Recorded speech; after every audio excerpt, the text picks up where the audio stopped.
بسم اللہ الرحمن الرحیم۔ امی، میں نے سلمان صاحب سے بات کر لی ہے، وہ مجھے ملازمت رکھنے پر راضی ہو گئے ہیں۔ 15 سالہ حسام خوشی خوشی اپنی امی کو بتا رہا تھا۔ حسام کی والدہ اس سے کام کروانا نہیں چاہتی تھیں، مگر مجبوری ہی کچھ ایسی تھی۔ وہ بے دلی سے مسکرا دیں۔ والد کے انتقال کے بعد حالات نے وقت سے پہلے ہی حسام کو سمجھدار بنا دیا تھا۔ وہ میٹرک کا امتحان پاس کر چکا تھا۔ سلمان صاحب کی موٹر مکینک ورک شاپ تھی۔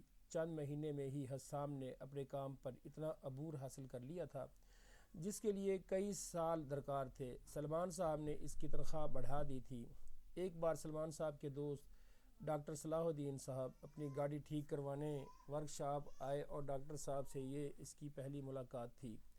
سلمان صاحب کہیں گئے ہوئے تھے۔ وہ حسب عادت پوری توجہ سے ڈاکٹر صاحب کی کار پر کام کر رہا تھا۔ کچھ دیر اسے توجہ سے دیکھتے رہے، پھر انہوں نے اس کا نام پوچھا۔ تمہارا کیا نام ہے بیٹے؟ لہجہ شائستہ تھا۔ حسام الدین مختصر جواب دے کر وہ پھر کام میں لگ گیا تھا۔ تمہارے والد کیا کرتے ہیں؟ چند لمحے رک کر انہوں نے دوسرا سوال کیا۔ جی وہ اب اس دنیا میں نہیں ہیں۔ تم پڑھتے نہیں ہو؟ انہوں نے ہمدردی سے پوچھا۔ نہیں، مجھے پڑھنے کا شوق تو بہت ہے، لیکن حالات کی وجہ سے مجبور ہوں۔ ڈاکٹر صاحب کچھ دیر اور اس سے باتیں کرتے رہے۔ اس دوران گاڑی کا کام مکمل ہو گیا تو اس نے کہا، لیجیے آپ کا کام ہو گیا۔ حسام بیٹا، کیا تم مجھ سے میرے کلینک میں مل سکتے ہو؟ کسی وقت کارڈ بڑھاتے ہوئے اس کی طرف انہوں نے کہا۔ ان کے لہجے میں کچھ ایسا تاثر تھا کہ حسام نے وہ کارڈ لے لیا۔ اتنے میں سلمان بیگ آ گئے اور ڈاکٹر صاحب ان کی طرف بڑھ گئے۔ السلام علیکم۔ اگلے ہفتے وہ ڈاکٹر صاحب کے کلینک میں تھا۔ وعلیکم السلام، ڈاکٹر صاحب نے مسکرا کر جواب دیا۔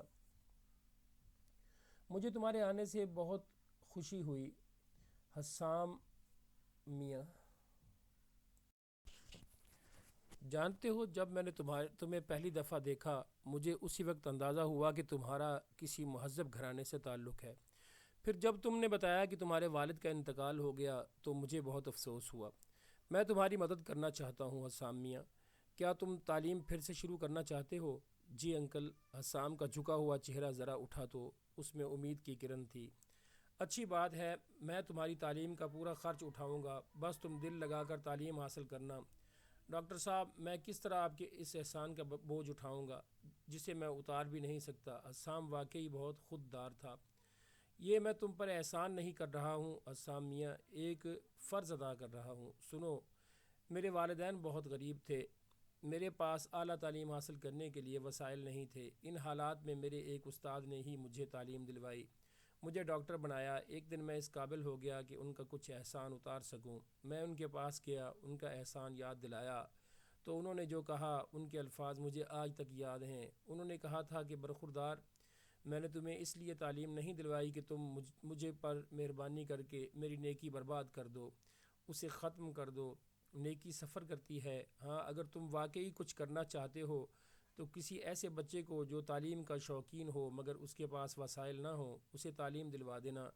تو حسام میاں، میں صرف اپنے استاد کا قرض اتار رہا ہوں۔ حسام اب مطمئن ہو چکا تھا مگر چہرے پر پھر ایک الجھن آئی۔ انکل، میں صبح ورک شاپ جاتا ہوں اور رات 10 بجے واپس آتا ہوں۔ تعلیم کے لیے وقت کیسے نکال پاؤں گا؟ اگلے دن حسام ورک شاپ پہنچا تو دیکھا کہ باہر ہی ڈاکٹر صلاح الدین اور سلمان بیگ کھڑے مسکراتے ہوئے باتیں کر رہے تھے۔ وہ سلام کر کے ورک شاپ کے اندر چلا گیا۔ تھوڑی دیر بعد سلمان صاحب اندر آئے اور کہنے لگے، حسام، مجھے بہت خوشی ہوئی تم نے پھر سے پڑھائی شروع کرنے کا فیصلہ کیا ہے۔ اس سلسلے میں تمہاری ہر ممکن مدد کروں گا، اور ہاں، اب تم شام 6 بجے ہی چھٹی کر لیا کرو۔ حسام کی خوشی کی کوئی انتہا نہیں تھی۔ حسام نے شام کے کالج میں داخلہ لے لیا تھا۔ وہ انتہائی ذہین تھا۔ اس نے اپنے لیے تجارت کے شعبے کا انتخاب کیا تھا۔ ٹیوشن کی ضرورت اس کو پہلے بھی کبھی نہیں پڑی تھی۔ کبھی کبھار کوئی بہت مشکل سوال ہوتا تو وہ ڈاکٹر صاحب صلاح الدین کے بیٹے خرم سے مدد لیتا تھا۔ خرم ایک بینک میں مینیجر تھا۔ حسام نے بی کام کے بعد ایم کام بھی اچھے نمبروں سے پاس کر لیا۔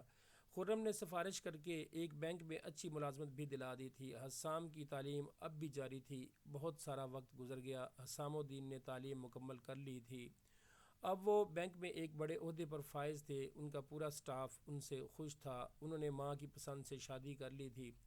ڈاکٹر صاحب کا خاندان اس کی شادی کی تیاریوں میں پیش تھا۔ ایک دن وہ پھل خریدنے ایک بڑی دکان پر پہنچے۔ خریداری کے بعد دکاندار نے ایک لڑکے کو اشارے سے بلایا اور کہا کہ یہ سارے پھل صاحب کی گاڑی میں رکھ دو۔ حسام الدین صاحب کو یہ لڑکا بہت شائستہ لگا۔ انہوں نے لڑکے سے پوچھا، تم صرف کام کرتے ہو یا پڑھتے بھی ہو؟ لڑکے نے جواب دیا، میرے والدین نہیں ہیں، میں اپنے غریب چچا کے ساتھ رہتا ہوں، وہ بھی یہاں سے تھوڑی دور کام کرتے ہیں۔ میں نے 9ویں جماعت پاس کر لی ہے، آگے پڑھنے کا شوق تو ہے مگر گھر کے حالات خراب ہیں۔